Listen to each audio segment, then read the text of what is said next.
But next morning, when Thomas picked up his passengers, Sir Topham Hatt was nowhere to be seen.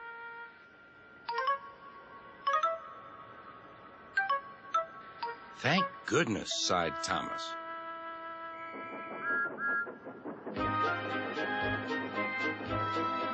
Thomas knows every part of his branch line. Just ahead was a stretch where the hot sun had bent the rails on the track.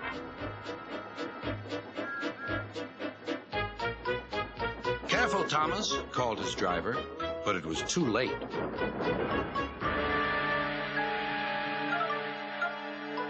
"That's done it," said his driver. "We shan't get any further today." "But what about my passengers?" asked Thomas. "Don't worry, they'll be looked after," replied his driver. While workmen repaired the line, Thomas had to shunt freight cars in the yard. Bertie came to see him. "I understand you need my help again." "Yes, Bertie," replied Thomas sadly. "I can't run without my rails." Bertie set off to collect Thomas's passengers.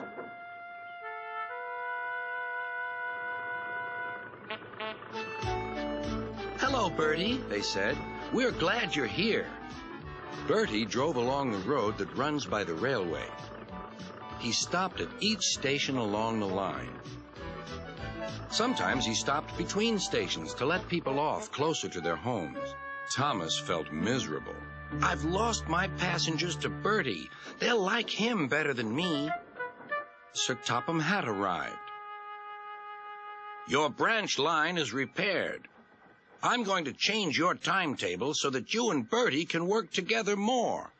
When Thomas reached the station, there, to his relief, were all his passengers. "Bertie is a good bus, but we missed our train rides with you," they said. Later, Thomas spoke to Bertie. "Thank you for looking after my passengers." "That's all right, Thomas. I like to make new friends, but I'm glad to share them with you." "You're a good friend indeed," replied Thomas, "and always will be."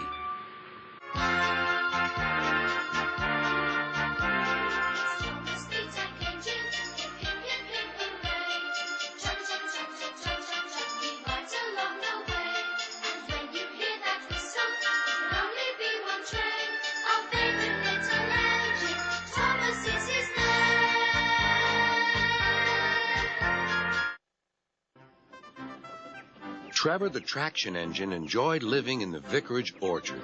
Edward came to see him every day, but sometimes Trevor didn't have enough work to do.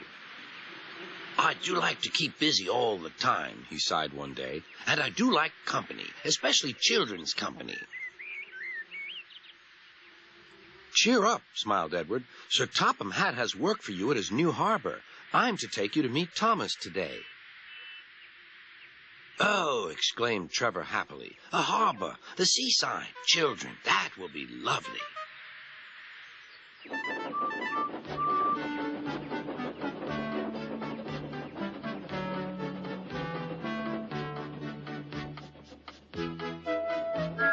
Thomas was on his way to the harbor with a trainload of metal pilings. They were needed to make the harbor wall firm and safe. "Hello, Thomas," said Edward. "This is Trevor, a friend of mine. He's a traction engine." Thomas eyed the newcomer doubtfully. "A what engine?" "A traction engine," explained Trevor. "I run on roads instead of rails. Can you take me to the harbor, please? Sir Topham Hatt has a job for me." "Yes, of course," replied Thomas, but he was still puzzled.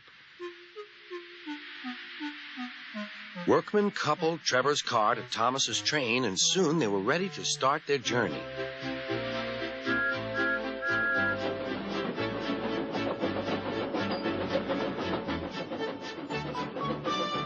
"I'm glad Sir Topham Hatt needs me," called Trevor. "I don't have enough to do sometimes, you know, although I can work anywhere, in orchards, on farms, in scrapyards, even at harbors." "But you don't run on rails," puffed Thomas. "I'm a traction engine. I don't need rails to be useful," replied Trevor. "You wait and see."